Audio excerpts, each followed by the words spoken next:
Et je le rappelle, toutes les ressources que je vais vous montrer sont des ressources gratuites.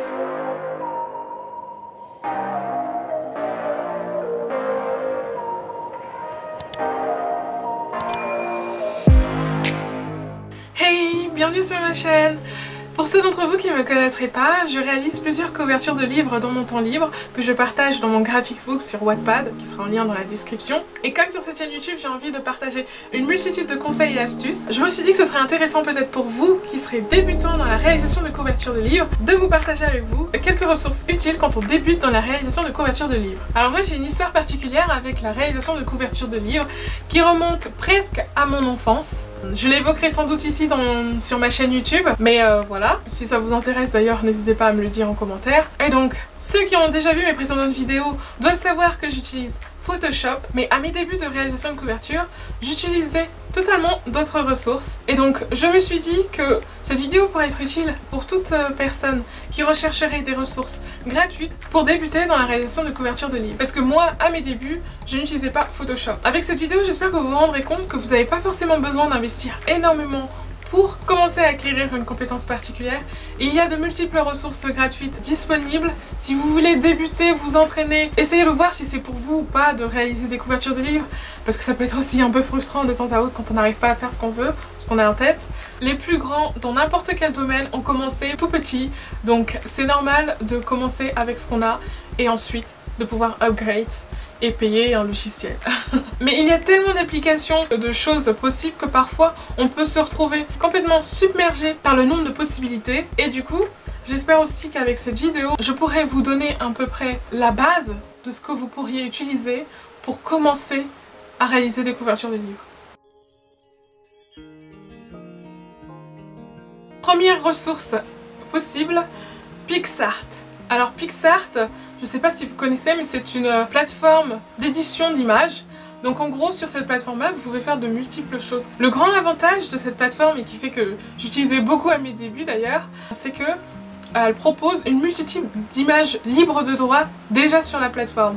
C'est-à-dire que quand vous voulez créer un document en général, il vous propose plusieurs images qui sont disponibles et que vous pouvez modifier comme bon vous semble. Un autre truc que j'aime beaucoup avec PicsArt, c'est qu'on a la possibilité de gommer des éléments, de les multiplier, d'ajouter des effets. Et en plus, l'application a beaucoup évolué entre temps. Donc maintenant, vous pouvez même ajouter certains filtres qu'il n'y avait pas avant, ajouter des stickers, ajouter plein d'autres choses, un tas de petits autres éléments. Certains d'entre eux sont payants maintenant, mais une bonne partie d'entre elles sont gratuites. Et donc du coup, pour moi, c'était une très bonne base pour commencer dans la réalisation de couverture.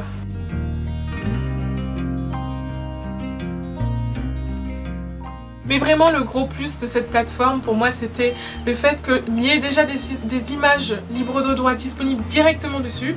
Donc on n'a pas forcément besoin de passer des heures à chercher sur internet. Et comme moi au tout départ je faisais surtout des pre-made, c'est-à-dire des couvertures de livres pré-réalisées, pre-made. Et souvent ce qui arrivait c'est que je voyais une photo défiler sur les images disponibles sur la plateforme et j'étais complètement inspirée pour une histoire, un univers, un titre, etc. etc.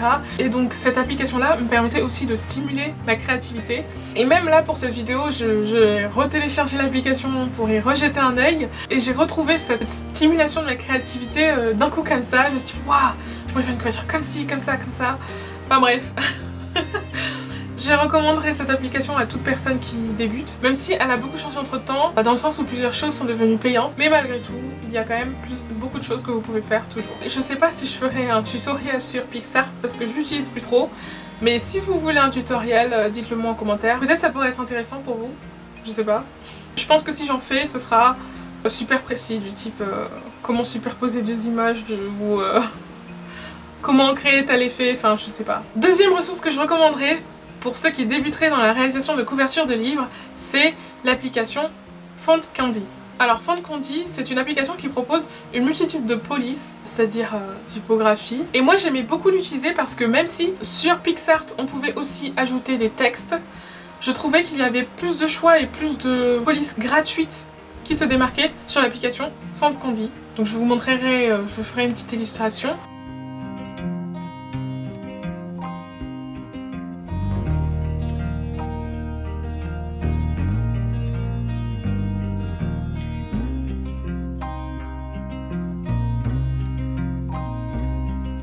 Vous pouvez changer la taille, l'espace entre les lettres et plein d'autres caractéristiques que vous pouvez pas forcément faire ailleurs. Et en plus je trouve que chacune des typographies sur cette application là se démarque et crée en lui-même un univers. Enfin je veux dire, c'est pas des polices bateaux quoi, c'est ça que je veux dire.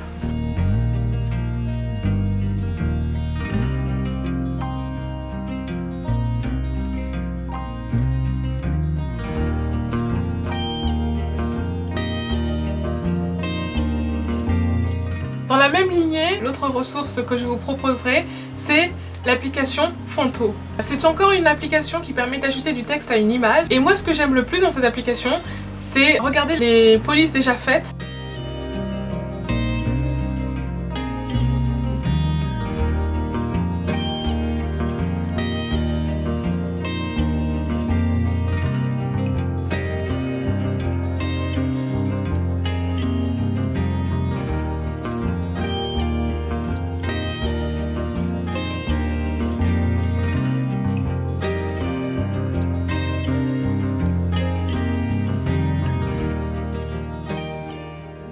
Et donc sachez que c'est une option parce que je sais que par exemple Fonte-Condy, parfois leur logo est automatiquement inscrit, donc plus ou moins gros, je sais pas pourquoi, alors que sur Fonto, j'ai pas eu ce problème là. Enfin, la dernière application que je recommanderais à tous ceux d'entre vous qui voudraient débuter dans la réalisation de couverture, c'est Canva. Je pense que vous en avez tous déjà entendu parler jusque là, si vous êtes déjà intéressé au montage. Donc Canva, c'est une application dans laquelle vous pouvez faire plusieurs designs, que ce soit pour Instagram, pour YouTube, pour Facebook, etc. etc.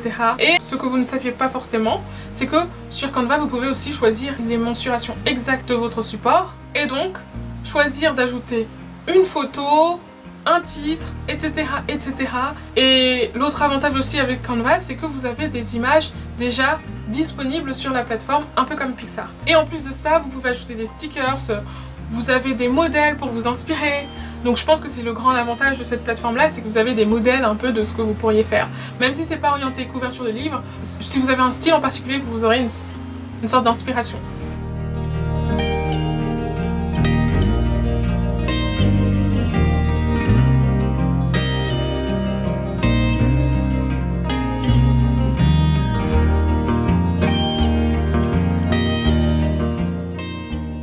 Le seul problème que je trouve avec Canva, c'est que vous pouvez pas modifier l'image en elle-même sans payer, parce qu'il y a des filtres qui sont possibles. Soit vous devez installer une autre application, soit vous devez payer. Et aussi, imaginons vous voulez superposer deux images sans que le fond soit là, etc. etc.